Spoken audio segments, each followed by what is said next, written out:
So beautiful. Respect the black woman. Bam-ba-lam-be, bam-bam-bam-ba-lam-ba-lam-be, bam-bam, bam-bam. In a party one Saturday night, met this Rasta sister looking tight, dressed in khaki and she looked swanky. So I decided, well, I must rap with she. I said greetings. She said, hey Larry, let's take something. She told me one love I, soca jamming. Both are we I read, then I made a mistake. Touch the locks on she head. She said, don't touch her ass, don't feel her ass. Your hand too fast, her ass. Why? All of the brothers love to do feel up, feel up. Hey, I just sister don't like to feel up, feel up. Don't touch her ass, don't feel her ass. Your hand too fast, Mr. Run your ass. Whoa, whoa. Hey, bam, bam, bam, bam. Black and beautiful and looking shy. I say this sister really look irie. A flowing locks running down her shoulder, resembling Nakia or the Queen of Sheba. If you're dancing, Mr. Please don't touch me. I'm a princess who love decency. When I come to dance, give me a chance. Attention, don't be dance. She said, don't touch me ass, don't feel me ass.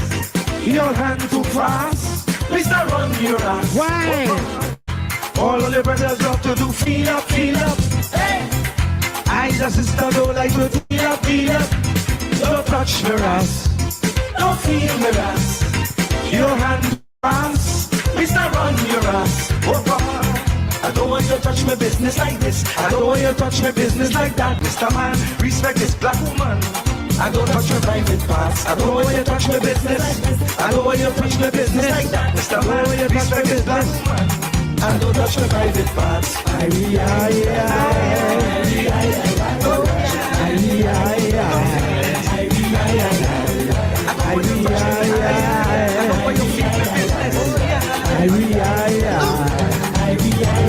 Don't touch it. I ain't pushing sophistication, but I think every man.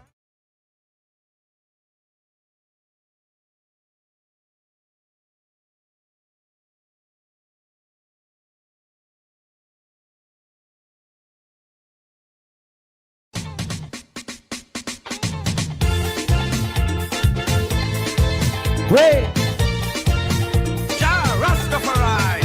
another kind of dance. I'm man forwarding to The Swappy dance. There are teeth from the Swappy.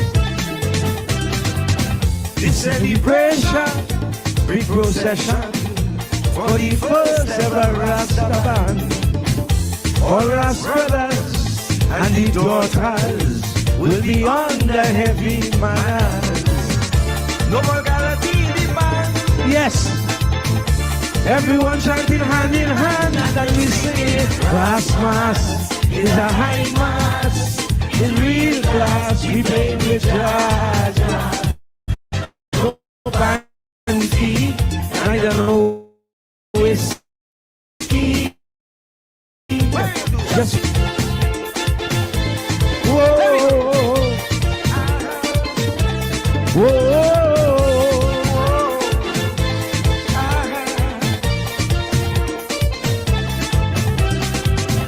Incense burning, people chanting songs of inspiration.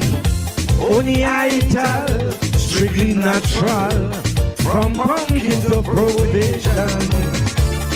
But like a join the band, don't see follow regulation, and we chanting Rasman.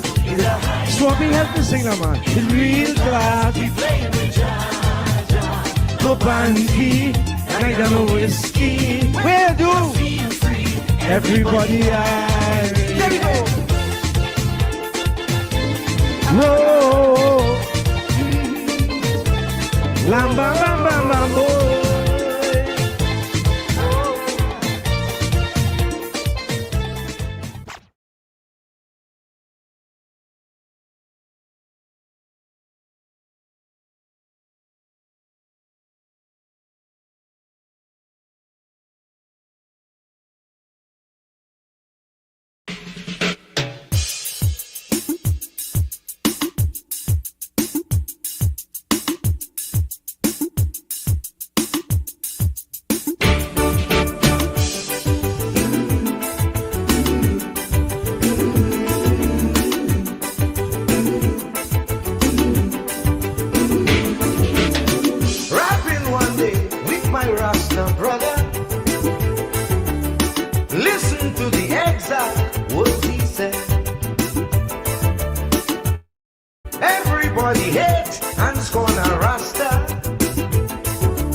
they read the scripture, Samson never saw a Baba. So if the scriptures is true, Samson was a Rasta too. Cause it's damn with red, with the cooking in the head. Cause the dreaded and the dreadlocks, with the ideas in the head chops. La la la, la la la la la la. La la la la la la la, la la la la la la la.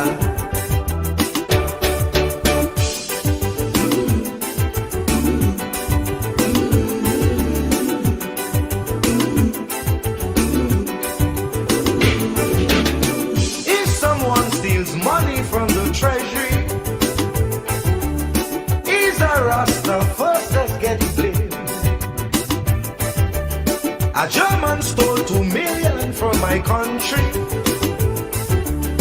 For suspect they call a Rasta's name.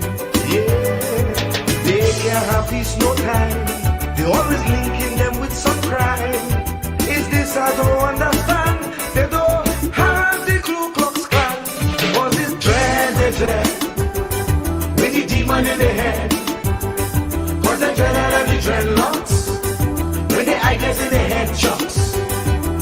La la la, la la la la la la la, la la la la la la la, la la la la la la la.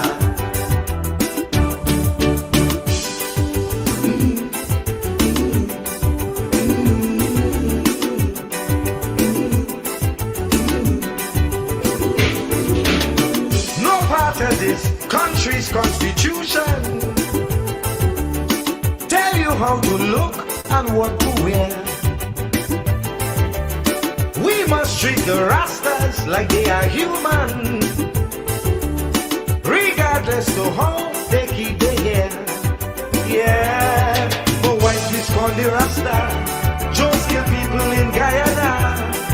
So what we must say instead is a plenty dreadful head. Jones was red, cause he deal up with the dead. Cause he dreaded and the dreadlocks, with the ideas in the head chops.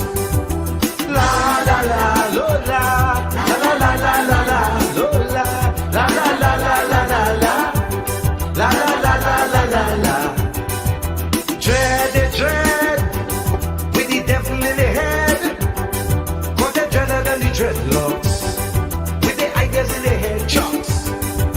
Jones was dread, cause he deal up with the dead. Cause he dreaded and the dreadlocks, with the ideas in the head chops. The clan with dread, with the demon in the head.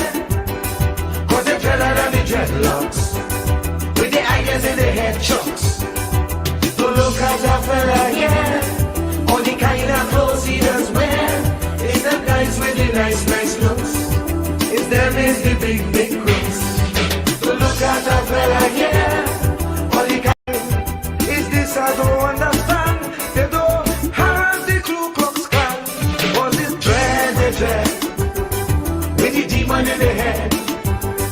Cause they dread and the dreadlocks, with the ideas in the head chops. La la la, lo la, la la la la la la, lo la, la la la la la la la, la la la la la la la.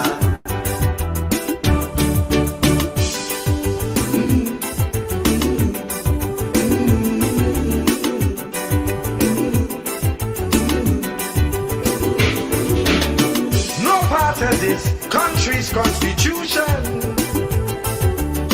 tell you how to look and what to wear. We must treat the Rastas like they are human, regardless to how they keep their hair. Yeah, but white miscall the Rasta, Jones kill people in Guyana. So what we must say instead is a plenty dreadful head. Jones was red, cause he deal up with the dead. Cause he dreaded and the dreadlocks, with the ideas in the head chops. La la la, lo la, la la la la la la, lo la, la la la la la la la, la la la la la la la.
This celebration, big procession for the first ever Rasta band.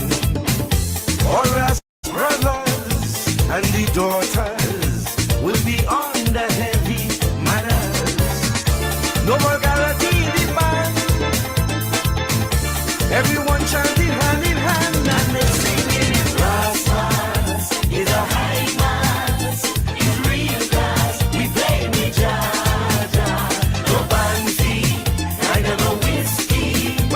Just feel free, everybody Irish. There we go.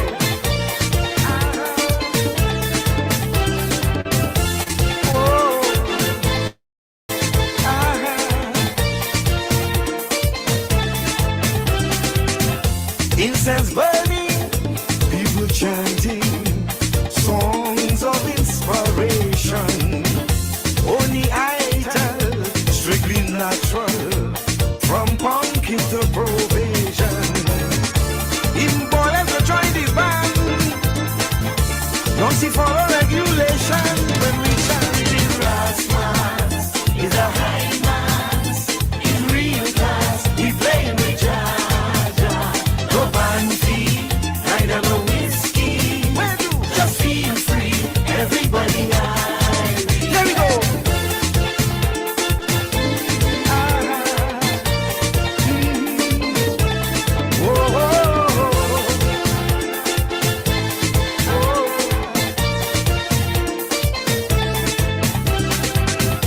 All the brethren and the sistrins form various sections. Who is canting, drinking something, is peace and love in the band. No kind of indecency. And we praising Marcus Garvey and we chanting Rasmas is a high mass, is real class. We play with Jaja. No banfi, neither no whiskey. Just feel free, everybody Irish. Rasmas is a high mass, is real class. We play with Jaja. No banfi, neither no whiskey. Just feel free, everybody Irish. Whoa,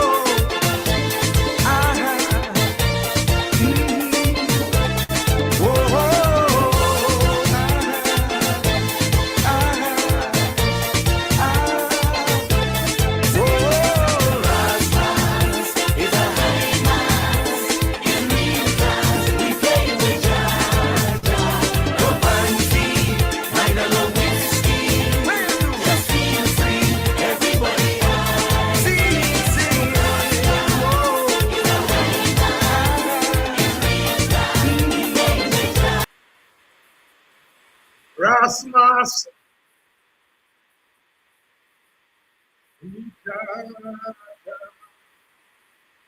No whiskey.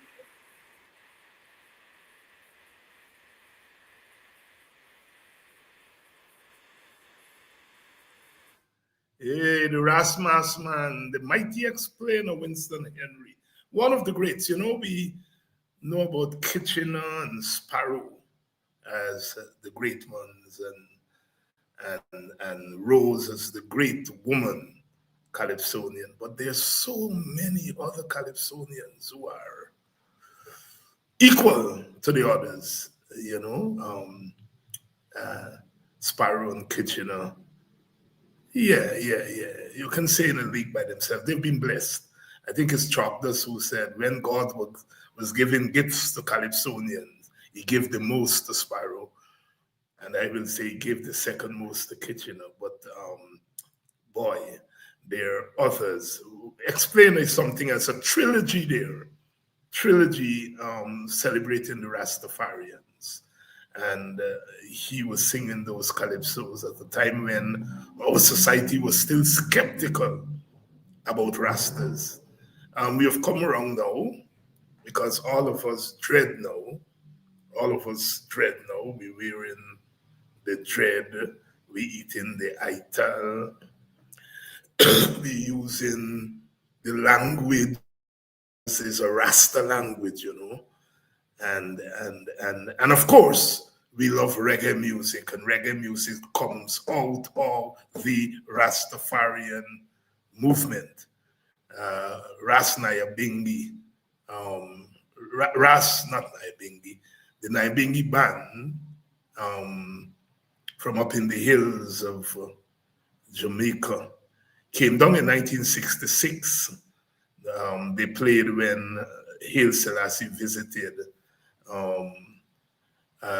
Jamaica, and boy, after then, Rasta music just went. But as you know, reggae music emerged in the early 1950s. Ska.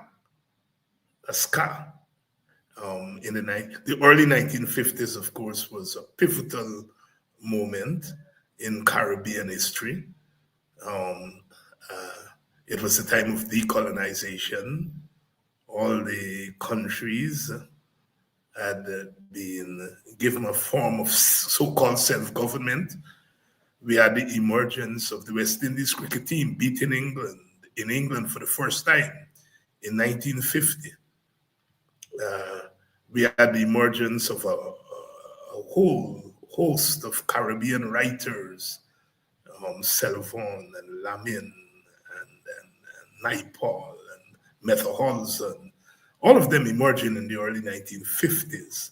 So the early 1950s was really a gathering of Caribbean genius, of course, pushed by the labor movement in the 1930s and 1940s. And then at the turn of the 1950s, we had all of this genius, political genius, artistic genius coming to the fore. And so reggae, as we know it was born, first as ska, and ska would have lasted from the early 1950s up until around 1968, and then between 68 and 69 for 18 months, what they call 18 glorious months, we transitioned from ska to rock steady. It's basically slowing down of the music and the upping of the bass and the lyrics. Of course, it was boy meet girl lyrics. And then 1969 transition into what we know as reggae, roots reggae. And then in the 1980s, transition from reggae to dancehall. But it's all, reggae is a generic term for all of the music. And it's Rasta music, the Rastafarian movement. And the Explainer, the only Calypsonian to have done a trilogy. Calypsonians have celebrated Rastafarians. But Explainer doing a trilogy there. Don't Touch Me Ras. It's a Don't Touch Me Ras. All your brothers like to do is feel up, but I is a woman I don't like to deal up. Really, again, using the Rasta movement to pay tribute to Black women and to say to Black men, you got to respect Black women, and say to all men that you've got to respect Black women. And, you know, that's why Calypso is such a great music. I think it's the greatest music that mankind has given itself, because it uses the Rasta movement. And you say, well, it's praising Rasta, but it's using the Rasta as the gaze to talk about respect for women. Don't touch me, Ras. And she's not talking about Ras, R-A-S-S, she's talking about Ras. Ras. Don't touch me, Ras, because it was a Rasta party. And, you know, um, uh, again, the double attach. You may think he said, don't touch me, Ras. Don't touch me, Ras. All of your brothers like to do is to feel up, but there is a woman don't like to deal up, you know? And so it's a song about respect for black women. It's a respect for black women, but using the Rastafarian movement. And then, of course, Rasmas, which is perhaps the most famous of the three. Rasmas, it's really about a Rasta, the first ever Rasta carnival. Only Ital, no Lotal, you know, no panty and none of that lawlessness. And the Calypsonian there again celebrating the uniqueness of the Rastafarian movement. But Bailey basically said, these people who we think are nasty, they're really clean spiritually. They're clean spiritually. It's just the message of the Ras. And they're partying and they're praising Marcus Garvey. No whiskey. No whiskey is provision in the past, right? And using again the Rastafarian movement to talk about the culture of the Caribbean, because the Rastafarian movement comes out of our Caribbean, you know, and to say, you know, all them whiskey and all them thing, them imported stuff. Now the Rasta man say, not a raya, right? We're going to burn something and we're going to eat ital and we're going to drink Marby. And of course, the one that you may not know is Dread. Dreader than the dreadlock. You know, if Samson, if the scripture is correct, you know, Samson never went to a barber. So Samson was a Rasta man. If you believe the scripture, you got to believe in Rastafari. And the Rastas will tell you that again, a synthesis or a synchronization, or we call it syncretism in the scholarship. You know, merging, fusing African religious traits with Christianity. That's what Rasta is, you know. Rasta is what we may call a folk religion, but it's more than a religion, it's a movement. But part of the movement is the religion, the folk religion. And by folk, we mean the religion that arises out of the experience of the ordinary folk. Some of us, you know, we call it a political religion, because the religion is overtly political. You see? So the Rastafari movement, you know, giving rise to new language, I man come forward, you know, forward in this time, you know, producing new language, producing new music, and this is all grounded in producing new fashion. You know, today we talk about the fashion dreads, you know. But all the language, ballad and all, come from the Rasta movement, you know. And we take it for granted. And as with everything else, there was a struggle. And that is what Explain is saying there, that we got to treat the Rasta with respect. Because, of course, the Rastafari movement emerged in the early 1930s with the coronation of His Majesty Haile Selassie in Ethiopia. And Garvey had predicted in a play that a king shall rise, an African king shall rise in the East. And so these ordinary people in Jamaica, viewed the coronation of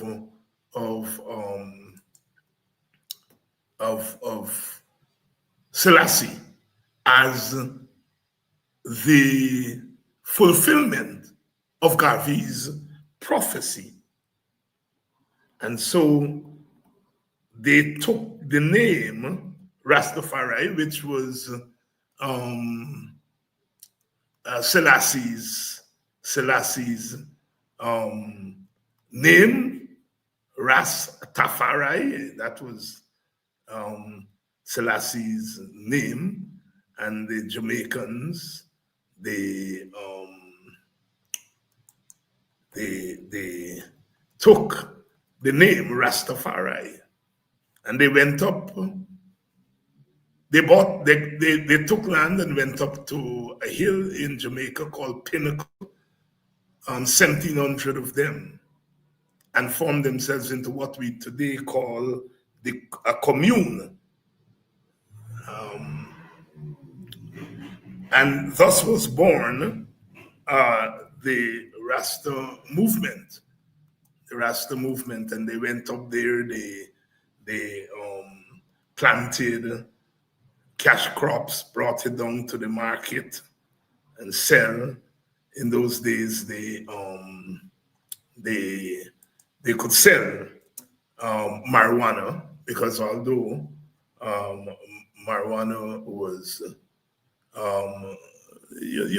considered by the white people to be not holy, but you could sell it in the open market back in the 1930s and the in Jamaica. And so the Rasta movement spawned a new era in the Caribbean culture. The man who founded that movement is a man called Claudius Henry, who's the first leader of the Rastafarian movement. You see, Garvey was the prophet. Selassie is the deity, and Claudius Henry was the first leader of the Rastafarian movement. So Claudius Henry, Marcus Garvey, Haile Selassie are the trilogy when you talk about the emergence of the Rasta movement. And of course, the Rastas were persecuted and prosecuted in Jamaica. Claudius Henry was arrested and charged for madness. He was charged for being mad because a man who was saying that there is a black God, the white colonials said, this man is crazy. How can there be a black God? These black people are inferior. There are no black God. And the jail charged him for madness. And of course, when he went to court, he refused to talk, or he was talking in tongues, and they were asking questions, and he would remain silent, and they sentenced him for madness. He eventually died in prison, Bellevue prison there in Jamaica. The first real prophet of the first leader of the Rastafari movement, Claudius Henry. Know that name.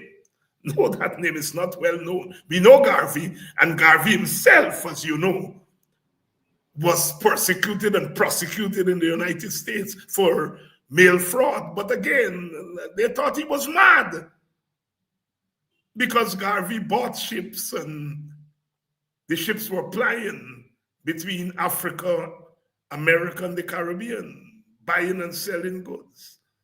The Black Star Line, it was called, the Black Star Line, and they felt he's crazy. And they locked him up and charged him for mail fraud. Eventually, he was served time, and then he was deported out of America. It's only last year that he was officially pardoned by Joe Biden. Joe Biden finally pardoned after almost 100 years, not almost, more than 100 years. So Garvey was jailed for madness. They call it mail fraud. And Claudius Henry was jailed for madness. And there are people who still think black people are mad. You know? No, I'm not making it up. He charged for madness in the 1930s in Jamaica. And of course, the movement maintained itself after Claudius Henry was jailed and he died. The followers still kept on the movement, and various Rastafari groups. In the 1950s, there were some young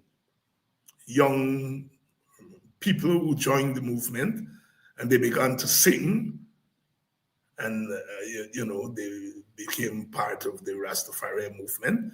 And they would look at movies, and they would see the Mau Mau fighters in the jungle in Kenya. These were Kenyans fighting against the British for independence, because the British didn't want to give up Africa so easily.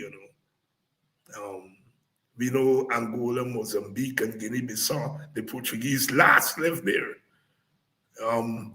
But the people in Kenya took up arms, went into the jungle, and were fighting.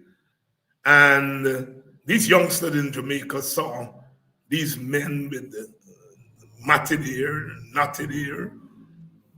And of course, they were in the jungle fighting, so they ain't got time to comb hair, and so the hair became matted and knotted. And they saw that, and they adopted it in Jamaica. And so the Rastas adopted this hairstyle from Kenyans, the Mau Mau Rebellion, and the Mau Mau Rebels, M-A-U. And at that time, they were fighting. The British had come into Guyana and suspended the constitution and jailed a number of the leaders, Martin Carter, Sidney King, etc. They were up there at Timeri. You remember this? Those of you old enough remember the story that of the governor being in the house and seeing Sidney King in his house. He said, well, what this man is doing here, and this man's supposed to be locked up at what is now Atkinson Field up there. They locked them up there. But while they were in there, Carter and Quayana, but Sidney King he was then, and others, they went on a hunger strike in solidarity with the Mau Mau fighters in Kenya. Because the Mau Mau fighting there. So you see, there's a connection between the Mau Mau fighters, our struggle in Guyana for independence, and the Rastafari movement. And that's the Pan-Africanism that one is talking about. Martin Carter talks about the Mau in at least two of his poems, because he wrote most of the poems of resistance while he was in prison in 1953. Of course, we know the most famous poem there in the poems of resistance. This is the dark time I love. All around the land, brown beetles crawl about. He's writing to his wife. This is the dark time I love. Brown beetles is the British soldiers with their brown uniform, and the poet calls them brown beetles crawl about. The shining sun is hidden in the sky. Red flowers bend their heads in awful sorrow. Red was then the color of the socialist movement, the progressive movement. Red, a lot of the people. Red flowers, so Martin Carter talks about red flowers, he's talking about the masses. The people bend their heads in awful sorrow. This is the dark time I love. It's the carnival of misery. You see, that's what I talk about, the Caribbean genius. A carnival of misery. Take misery next to it. A carnival of misery. Everywhere the faces of men are strained and anxious. Who comes walking in the dark night time? Whose boot of steel tramps down the slender grass? The boot of steel is the soldiers. The slender grass, whose boot of steel tramps down the slender, is the strange invader. The strange invader watching you sleep and aiming at your dream. The greatness of Martin Carter, the product of Guyana, capturing in poetry. And you know, poetry is about the stingiest of the art forms, you know. You 4 verse, 6 verse, and you cram everything in there. So every word means something. The slender grass, whose boot of steel tramps down the slender grass, tramps down.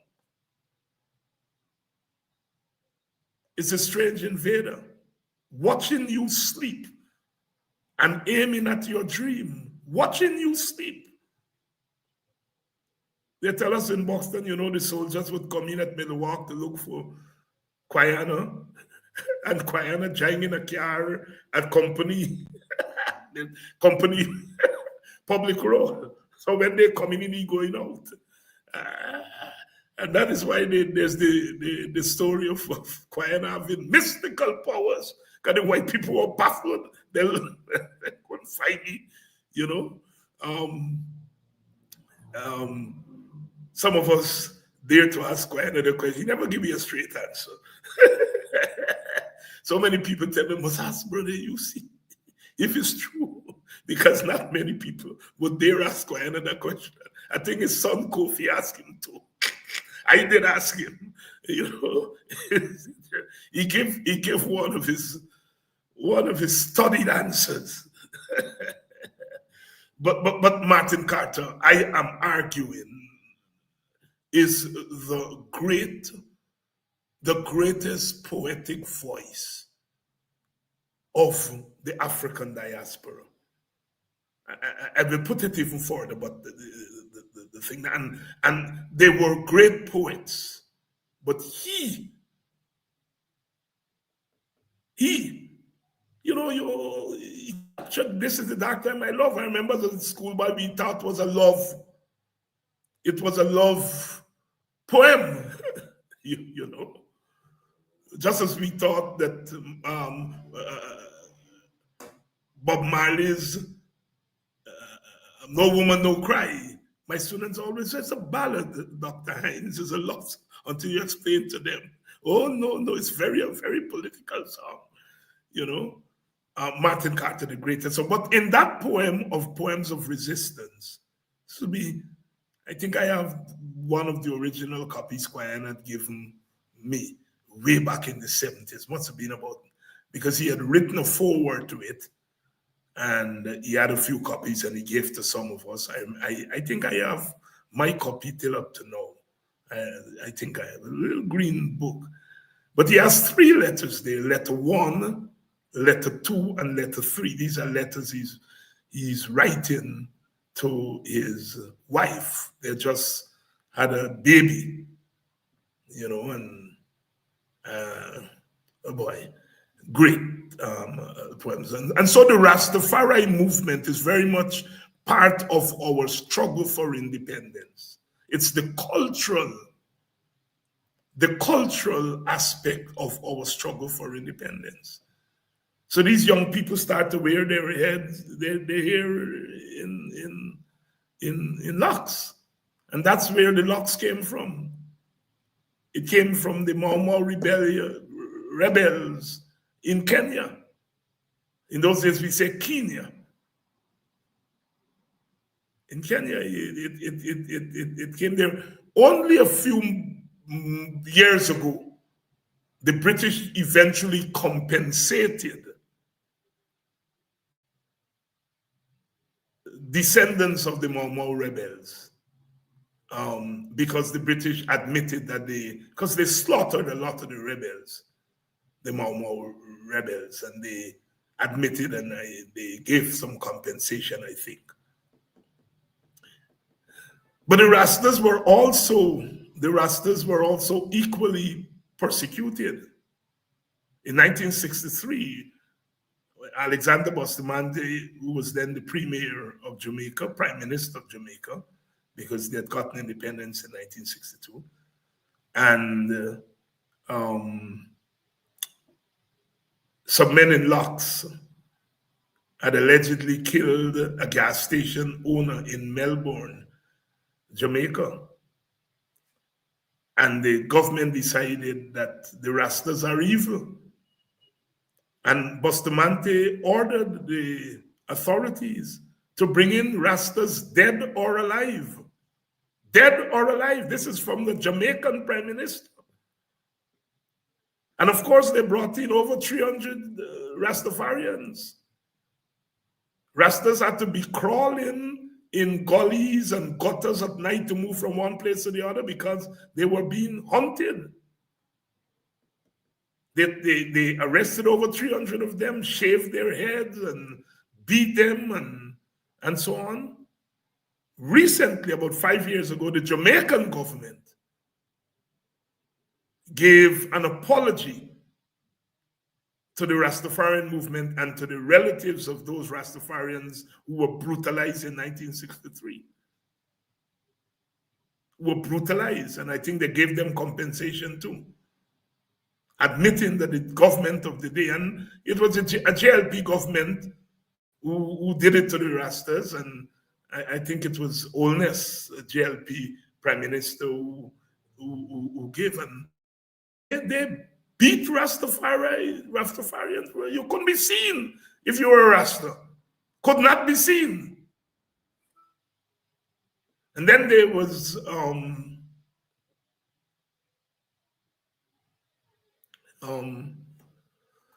the other story where a Jamaican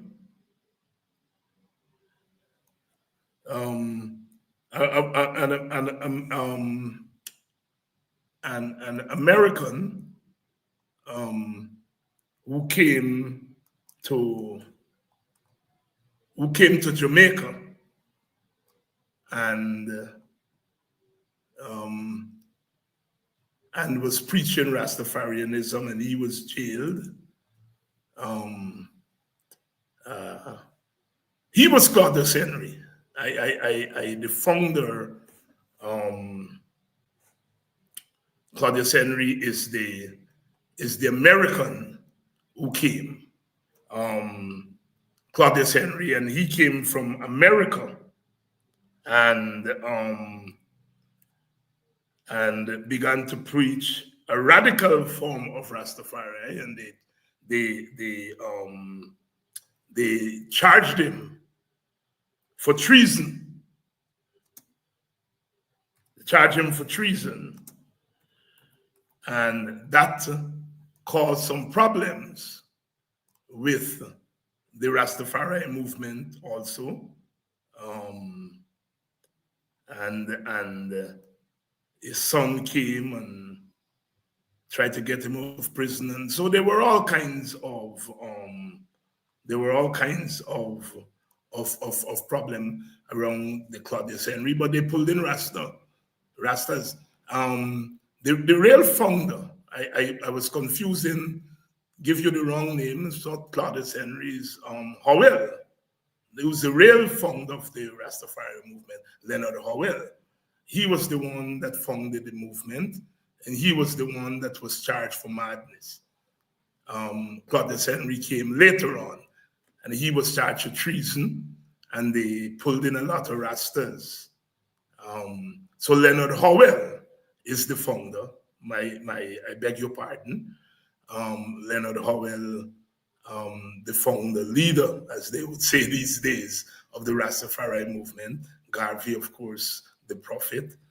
And then later on, as I said, Claudius Henry was an American who came, and they charged him for treason.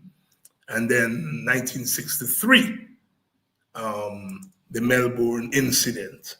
The Melbourne incident. The Rastas only began to get some recognition in Jamaica after Selassie visited in 1966.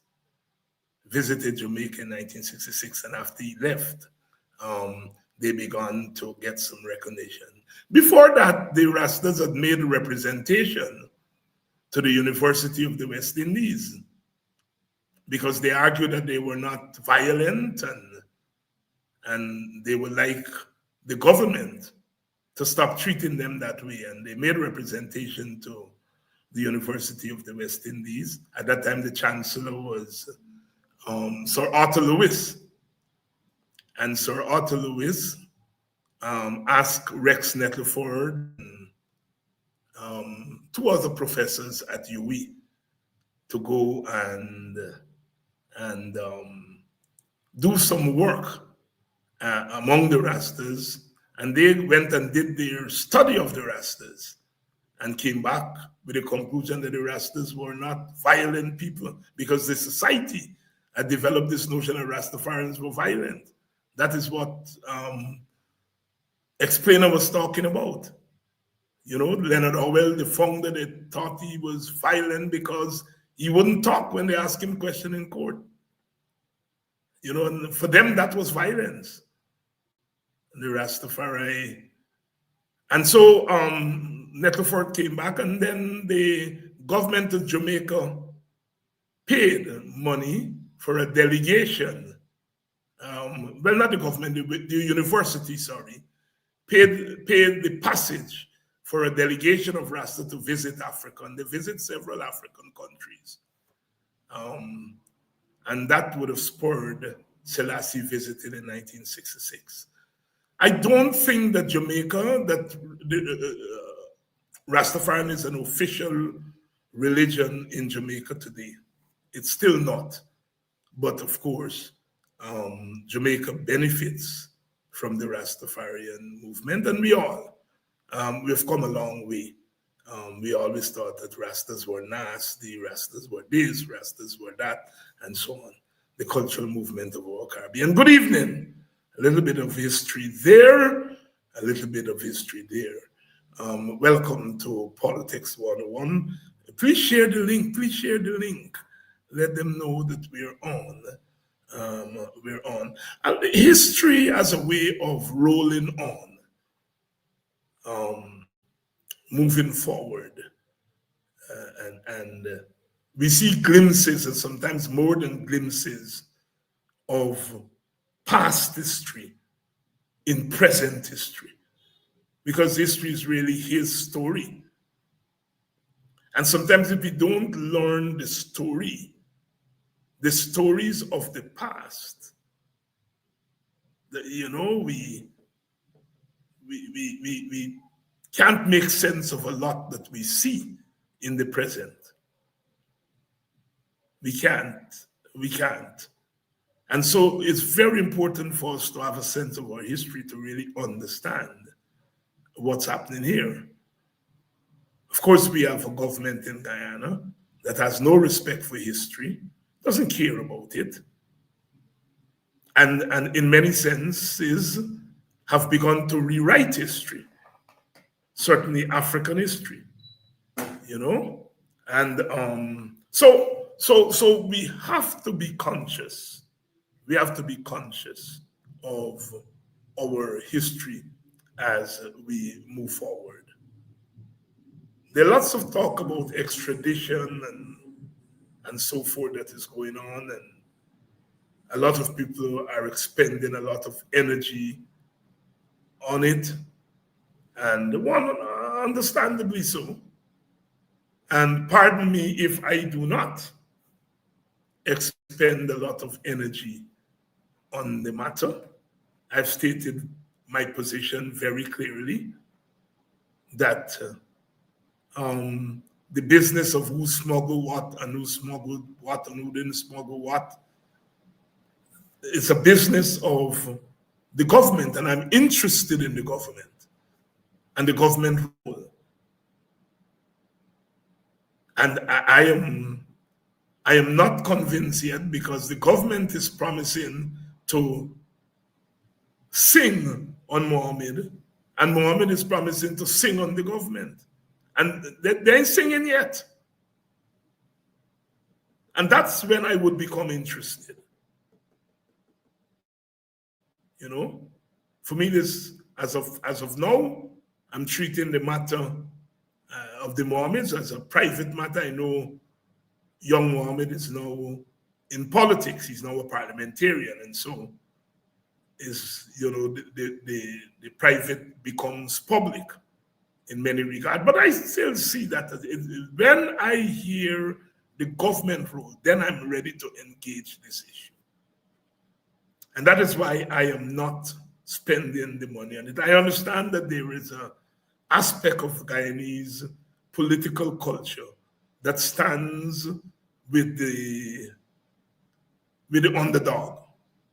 And I see a lot of people who are not necessarily supporters of Mohammed standing with him as the underdog. And I understand that aspect of Guyanese political instinct, you know, so that doesn't throw me over the sky. Guyanese are always, especially African Guyanese, because African Guyanese have been the underdogs, we tend to have a long nose, when it comes to bad treatment and underdog treatment.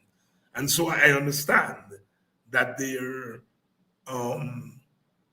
is some people are saying to me, Dr. Hines, look how Black people are, you know, validating, you know, someone who rapes the treasury, you know. And these are some Indian people are telling me that too. More Indian people are telling me than Black people. And of course, it's something that we have to grapple with. We have to grapple with the nuance in political instinct. We have to grapple with the plurality of African political instinct. It's not a linear thing. More than many groups in the world, Black people tend to be much broader in terms of their political instincts and their political culture. They're more likely to step outside of the tribe on what they consider to be matters of principle, you know? And sometimes people are confused by that, you know? I would argue it's not something that is permanent, you know? There's what you may call a pull-push factor in the way human beings respond to the world around them. And certainly it is so in the African. And there's a lot of angst, a lot of anxiety around the way African Guyanese voted, the way they are defending Mohammed and so on and things. And I don't think that they're defending wrong. They're defending the wrongs, the alleged wrongs of Mohammed. I think they recognize that we have a government that is using state power to silence its opponents. And I think that is what they're responding to. They're responding really to the government and the way in which they perceive the government is going after Mohammed.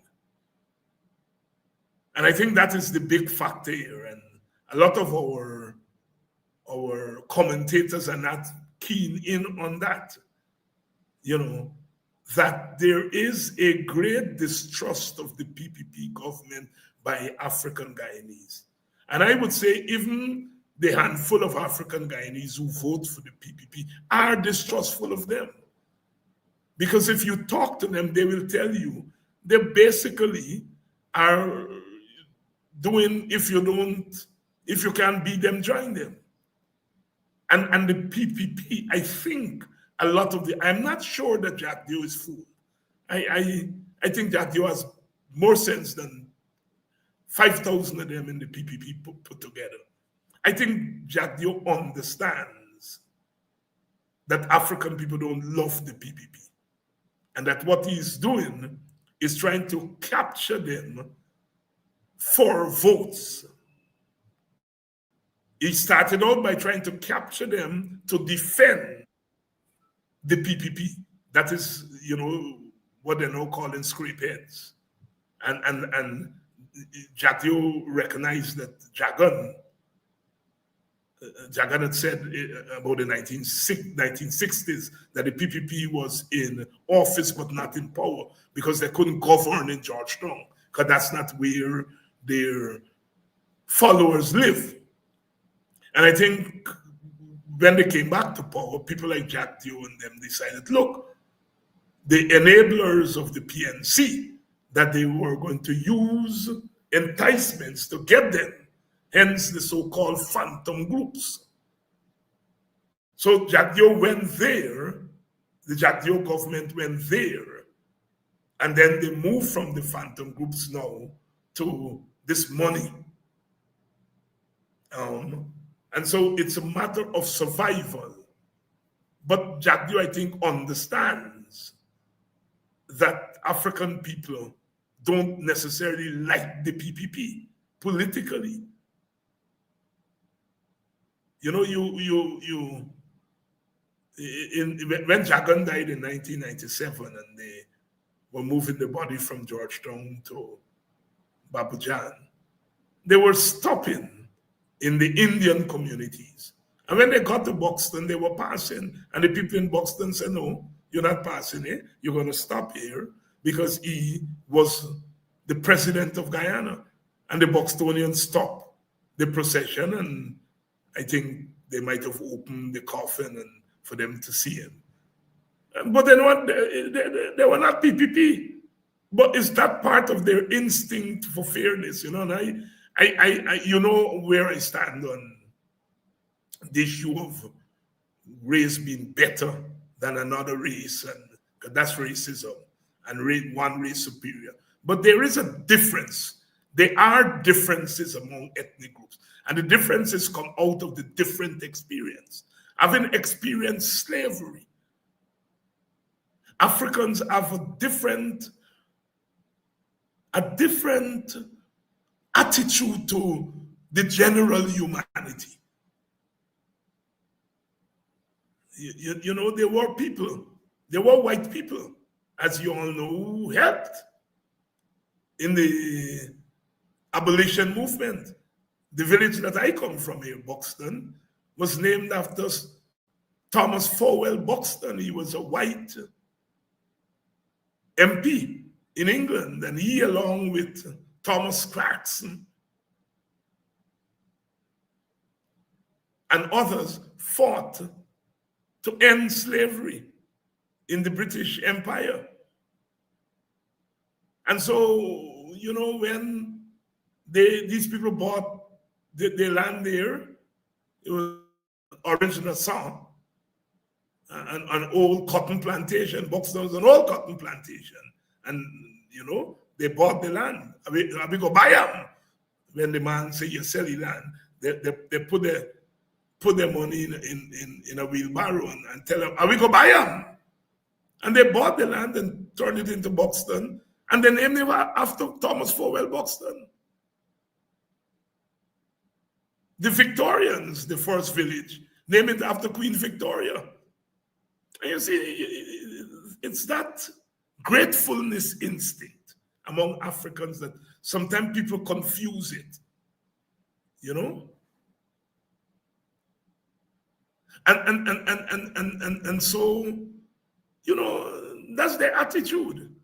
And I think we are seeing some of it here in the Mohammed thing. You see why I like this class? Colin is reminding me that I left out William Wilberforce, the third abolitionist in the British Parliament. We had a teacher named Mr. Gill from Pleasant, short man. I think he taught us in third standard. And he used to carry us at the village office to go through the archives, because all the books were there. I must find out what they do with those things. And he taught us, he said, Thomas Fowell Buxton, Thomas Clarkson, and William Wilberforce, a sharp man, Mr. Gill, from Pleasance. We were in, I think, second standard. Yes, I think we were second and third, because third standard was Miss Trim. Second standard was Nkofi and Mr. Gill, I think in second standard. So we were mere 6, 7 years old, and he had us going to the market square, the village office, going up there and teaching us about Thomas Fowell Buxton. I can hear him now. Thomas Clarkson and William Wilberforce. I think he came back and he taught us in high school too, Mr. Gill. But thank you, Colin, for reminding me of William Wilberforce. And so, there's always that thing among Africans. But don't misunderstand it for loyalty. It's gratefulness. And I think the PPP is getting away that, a few Africans have voted for them and more Africans voted for Mohammed, and they're all celebrating what they call the end of racial voting. How can it be the end of racial voting when they didn't vote for the designated Indian party? Or when the other race didn't vote against its designated Indian party? Its designated Indian party. That is, the other race didn't vote for the designated black party. And in celebrating, they not realize what they're doing. What they're doing is celebrating what they see as the dismantling of black consciousness. And they're cussing me every day and night. Their times is stuck in the past. He's stuck in the 70s. And the 70s, 60s and 70s was the era of civil rights, the era of black power. And these people are celebrating the end of black power, black empowerment. I mean, what can be more racist than that? You are taking people's struggle for liberation and you are planting it in a period of time and stopping it there. You're saying that black people are not dynamic, they don't bring forward their experience, but they do. The Black Power movement started in the 60s and the 70s. It wasn't the first Black Power movement. Many in America would remember the Harlem Renaissance, the great African Enlightenment period.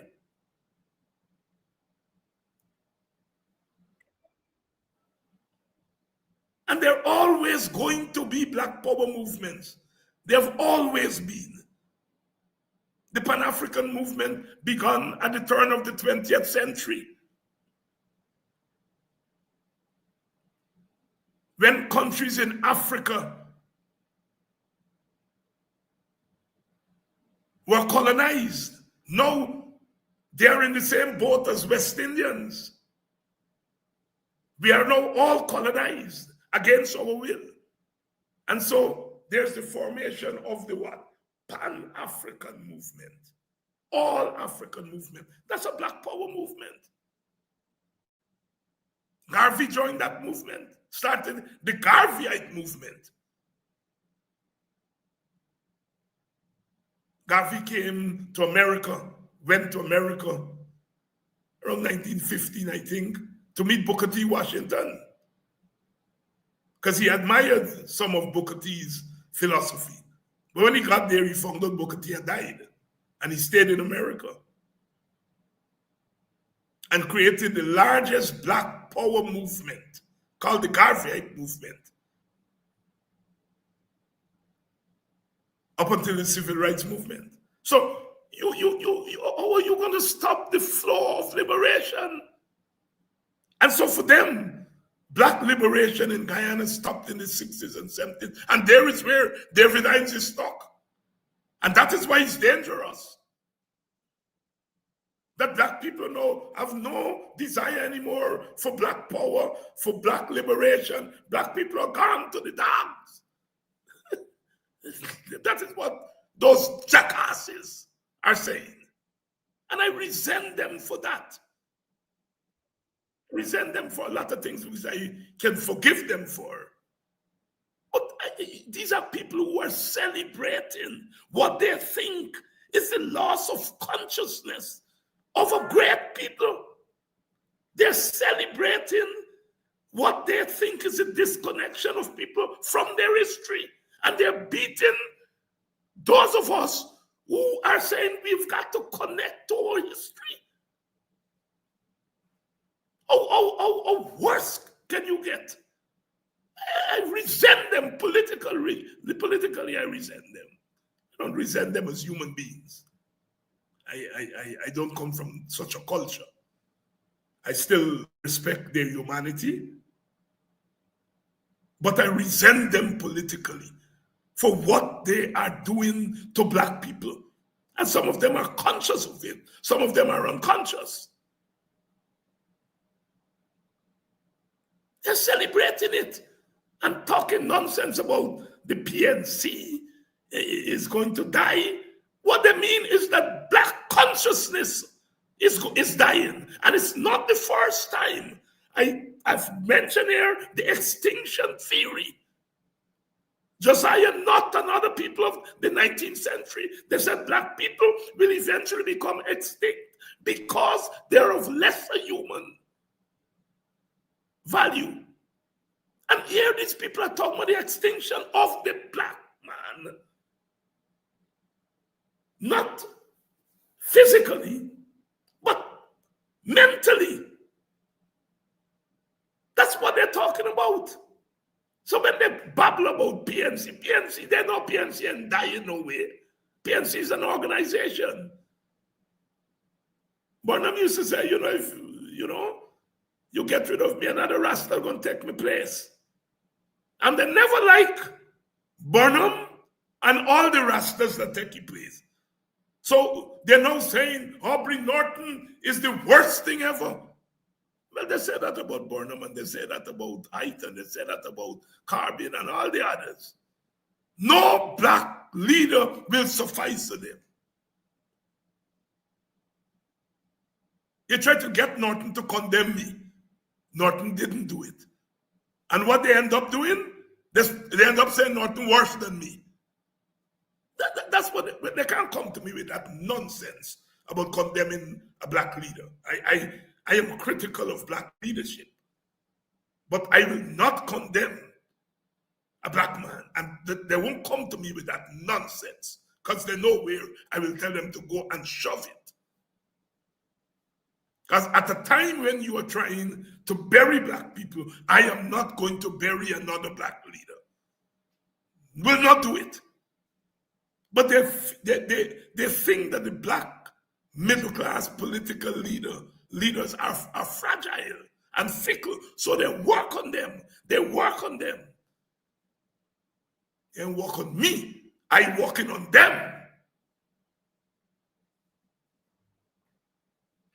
I don't know where they get.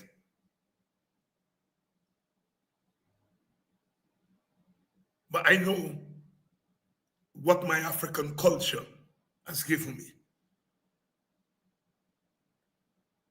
And that's what these jackasses are doing. Impoverish black people, and get some black people to move them sideways. And they're seeing that sideways thing as capture. They're not using the word, but that's what they mean. We have captured them. We have subdued them.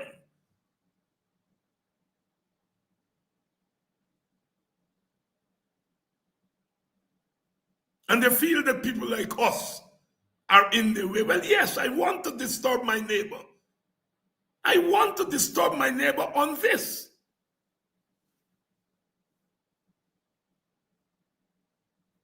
And wherever I go,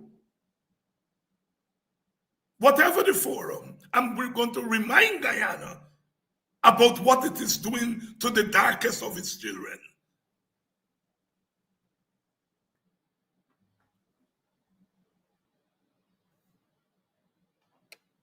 And that's the fight. That's the fight we're having. Somebody said the WPA didn't brought, well, I will excuse the language, any votes to APNU. You see, they reduce black people to votes. They reduce black people to vote. And as I said last night, the mistake we made on our side is that we did not link black victimhood to the vote. We did not say to black people, you're oppressed, and black people know they're oppressed. You're living in an apartheid state, and black people know they're living in an apartheid state. But what we didn't say to them is that that must influence your vote. The other side tell them all the time, burn and ban flour, burn and ban this, you couldn't make roti, you will go to jail if you make pillory. The other side tell their young people that. And we on this side make ourselves, we try to be nice. That's the thing about us Afro-Saxons, you know. We want the world to see us as, you know, fair people. Well, the other side, demonizing Burnham, demonizing the PNC, and so minimizing the number of Indians who are going to have anything to do with the PNC. So when they say APNU is PNC, what they're doing is saying, don't worry with them, the rest of them. All of them is the devil. They know that up north didn't appoint me. The PNC got 11 parliamentarians, the WPA get 1 in the 12. But they say the 12 PNC parliamentarians. And they know why they're doing that. Because the party that I come from, the WPA, doesn't have that tag of the devil. They haven't managed to attach the devil to it. But they've attached the devil to it. So when they say all of we are PNC, it's ready to tell Indian people, all of us are devils.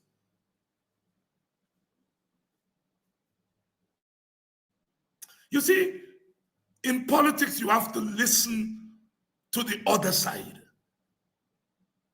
Always. In ethnic societies, groups compare themselves with each other. They compare themselves. Indian people compare themselves with Africans, Africans compare themselves with Indians. That's a fact. And now Amerindians are coming more and more into the mix. It's a fact. But when they get some of our black people to say, oh, race is not a problem, race is not the problem, you know, and then they're laughing at you when you say that, because they know race is the issue. And they don't have to say race, because they are not an original race. Africans are a race, black and white.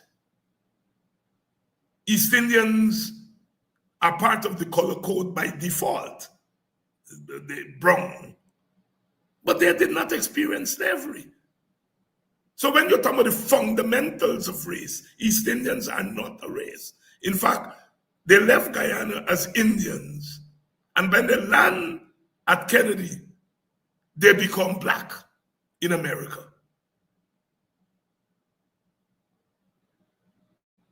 It's when they get to America they become black. Because America got 2 races, black and white. Everything else got to be either white or black. It's only South Africa that had created a 3rd race that is colored.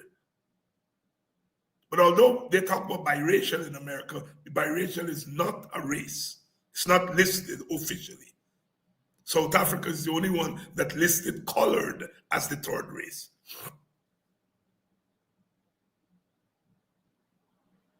And so that is the grand plan that they're playing on black people. And you all got to realize what they're doing. They're taking away all the tools that people use to fight for freedom. They're taking it away from you. They're taking away the streets from you.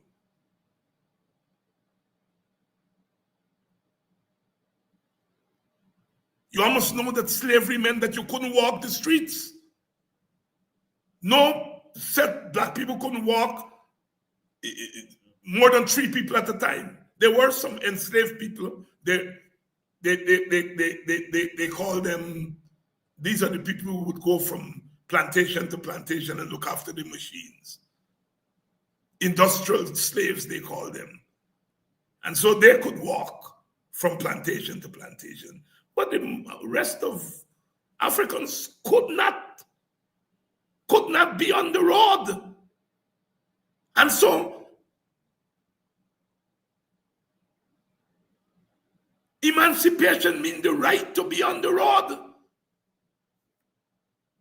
That's why Kitchener in 1963 said the road make to walk on Carnival Day. Councillor don't know, but I have to say, any steel band man venture to cross my path is a long funeral to the Royal Hospital. Simplistic people say talking about death and so on. But he's talking about the freedom to be on the road. Bob Marley said, why can't we roam this open space? Why can't we roam this open space? Getting out of slavery is the freedom to walk the open space. In the 1930s, Critchlow and Cipriani and Butler and all of them, they brought people on the road.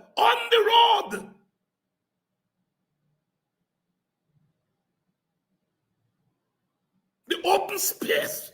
Why can't we roam this open space? Bob Marley singing that during the curfew in the 1970s in Jamaica when Michael Manley called a curfew. Roadblock. I got to throw away my herb stock. Why can't we roam this open space? And they've gotten us to temporarily surrender that open space. And that's why they think they get me where they want me. We have to go to the ballot box because at the end of the day, in a society that is not caught up in revolution, the ballot box determines who governs. So we have to get there. But the ballot box is not an end in itself. The ballot box is a procedure. It's procedural democracy. It's a procedure, it's a means towards an end, and the end is freedom. The end is not winning an election. That is the path. You can win an election, but if you don't generate freedom, then the election becomes anti-freedom. And they fool us sometimes.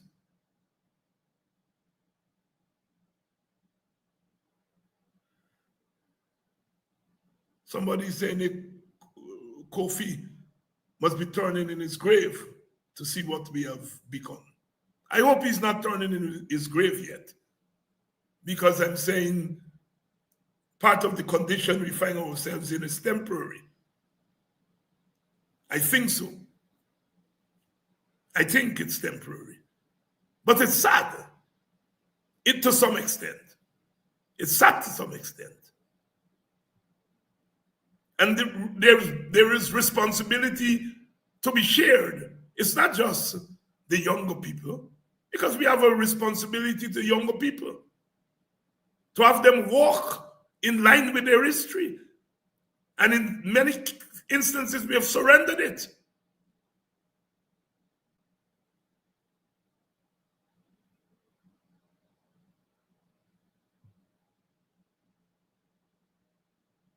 They tell me, oh, David Hines playing Calypso. The young people don't want to hear Calypso. The young people want to hear bam, bam, bam, bam. They're glad for young people to be listening to some of the lawless music, as we call it. Lawless music was always there. Don't believe that it's only now you get lawless music. You get lawless music in the from creation.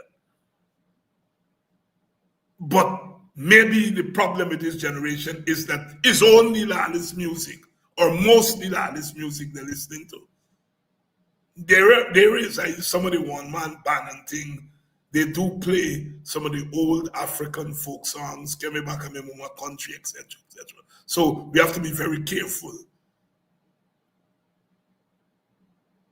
So when they bring these outside artists for our young people to go at the place and get on bad, they know what they're doing. And it's okay to go and get on bad. Nothing is wrong. The mighty Duke said, get on radical. Nothing is wrong with that. But you must be connected to the other aspects of our culture. And that is where I think we are failing our people. Because it's almost a fear to say Africa, to say black, because you fear Jack Joe will call you racist. Jack Joe can call me a racist till the cows come home. I fear not Jack Joe. And Jack Joe cannot define me. I will not allow Jack Joe to define me. And I'm afraid that some of our black political leaders are allowing the Jack Joes of this world to define them. Every time Jack Joe calls me a racist, he helps my cause. Because he's alerting black people that there is someone or a group of people who have an alternative view to the one that he and his government is pushing. Every time he calls, he helps our cause. Because he's pointing me out to his people. So I have to define me. And that's what more of our leaders have to say. We have to say, you will not define me. Bob Marley says, we are what we are, and that's the way it's going to be. You can't educate I for no equal opportunity. Talking about my freedom, my people's freedom, that's what I am talking about. Jack Joe, well, you know how I feel about some of the others. They define me. They define me. If I allow you to define me, then I'm making Kofi turn in his grave. And my auntie will cuss me nasty from her grave if she believes that I'm allowing the likes of Jack Joe to define me. You call me a racist, I'm going to wear it with a badge of honor. I wear it that shaky and let it mean something. I'm going in your parliament with my African wear.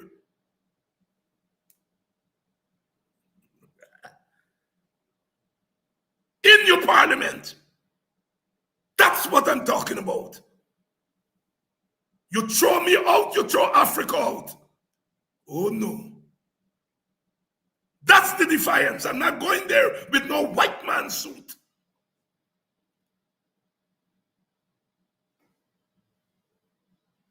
Let's talk. Let's talk. I am making a statement to my people and ultimate to you that you are going to see African resistance in the halls of the National Assembly.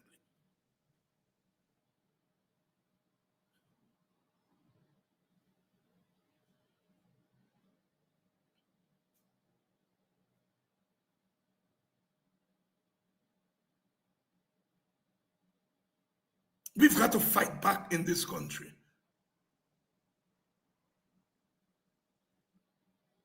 In the time of revolution, we fight revolution in 1763.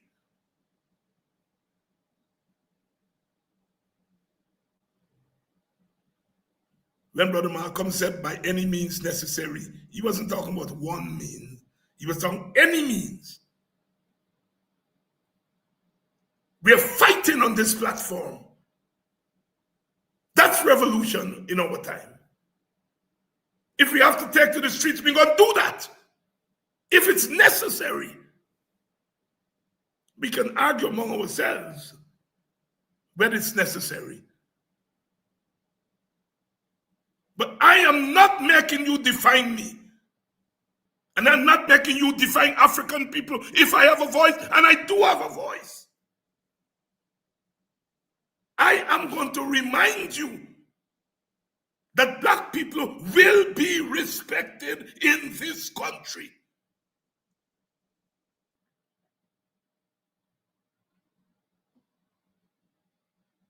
If you all want to cuss me down, you all can cuss me down in there. Me and gonna cuss you all back there.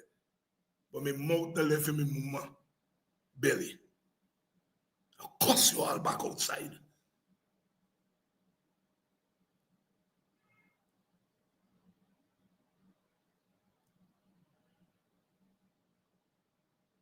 Let this message go far and wide, because they're listening, and I want them to listen. I want them to listen.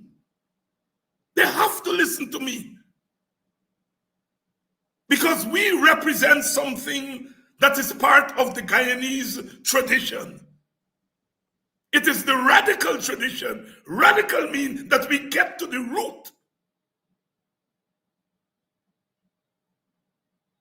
Radical means we get to the root. We celebrate the Rastas tonight. Marcus Garvey, Leonard Howell, His Majesty Haile Selassie, and all the millions of Rastafarians.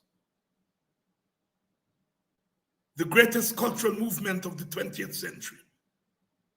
It's Black cultural movement, but period, the greatest culture, awaken the consciousness of our people.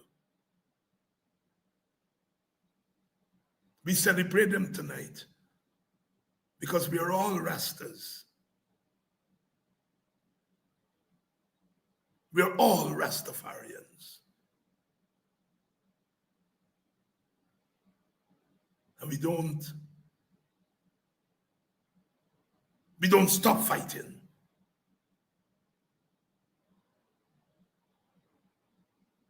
We don't stop fighting.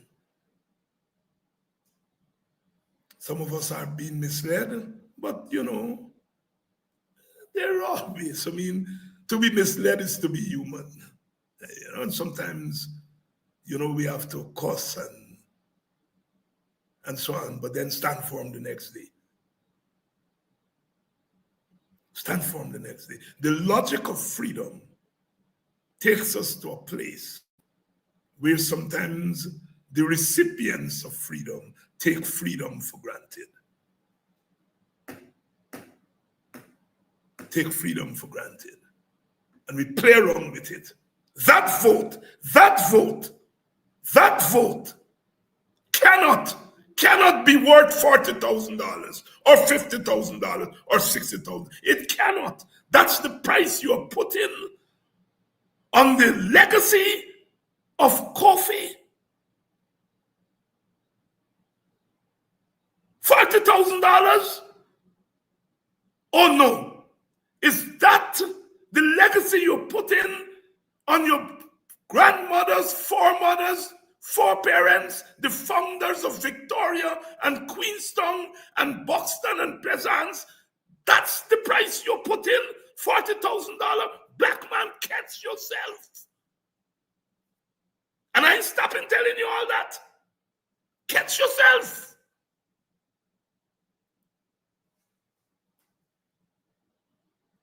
Mohammed and Jack Dio dare not go to Indians and put $40,000 in their hand. Dare not. They will not disrespect them like that.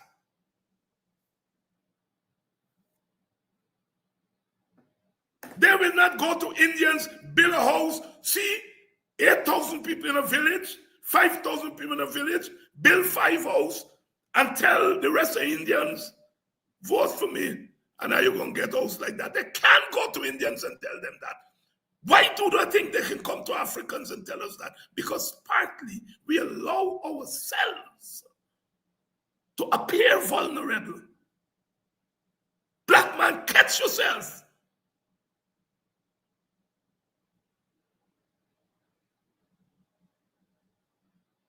I still walk around the African villages to see the houses that Muhammad built for them.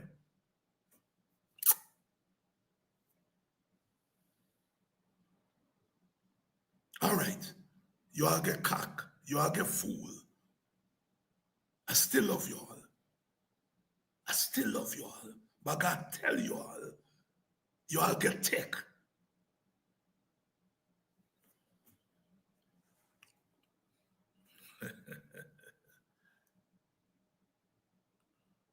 We're moving on and we are fighting.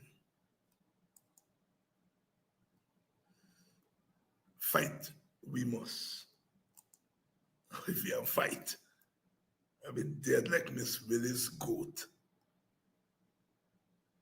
If I will not fight, I'll be dead like Miss Willie's goat. We got dead. We got dead bad. That's what dead like Miss Willie's goat mean. And we got dead bad. We're coming back tomorrow night, always.